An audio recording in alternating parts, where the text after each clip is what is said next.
you get inspired by watching it today, but you've never run a marathon before, can you do it in a year? Can you train yourself up to be able to do a marathon in a year?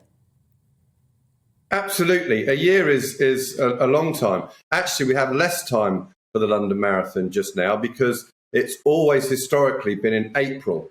And then because of COVID, they moved to October, and it's back in April for 2023. So it's a short gap this time, but there's still plenty of time for those people. The ballot is open right now already as of yesterday, and people can enter. Most marathon training programs actually are about 16 weeks long. So there's plenty of time. They are aimed at people that are already doing a bit of running, but there are things like Couch to 5K that you could start right now, and then build yourself up to joining into one of those programs, and then spend 16 weeks building your mileage up. And then come April, if you're lucky enough to get through the ballot or you run for a charity place, then you'll be on the start line just like the people are today, right now, come April 2023.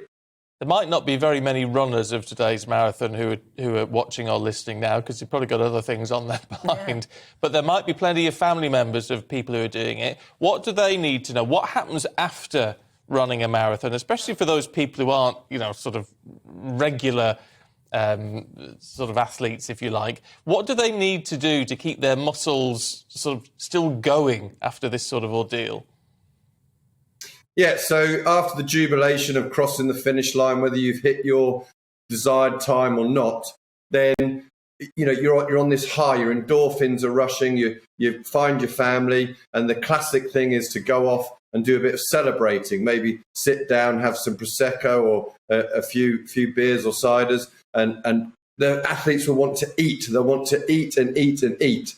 The key thing to say to them is, get up every 20 minutes and move around. Rigor mortis sets in pretty quickly after you finish the marathon, and their endorphins will still be on this big high level, and they might not realize it. So as the support crew, just get them up, do some gentle stretching every 20 minutes, keep them moving, and they're going to feel a lot happier come tomorrow morning. Or delayed onset muscle soreness is actually worse on Tuesday morning. I've been talking at the Marathon Expo all week on the main stage there, giving this advice.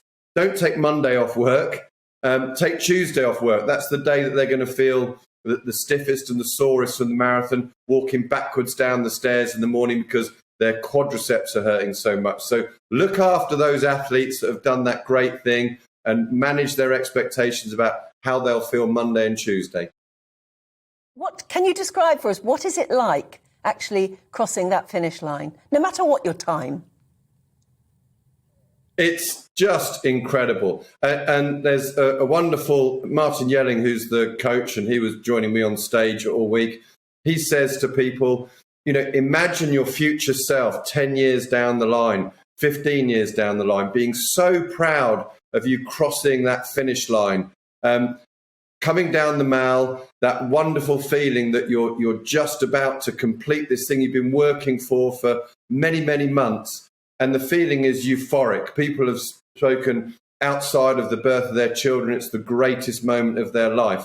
Irrespective of what time you do, that moment will be etched in your personal history forever. And you'll always look back on this with great, wonderful memories that just define that you were good enough to do that on that day, on that year, like nothing else you've experienced.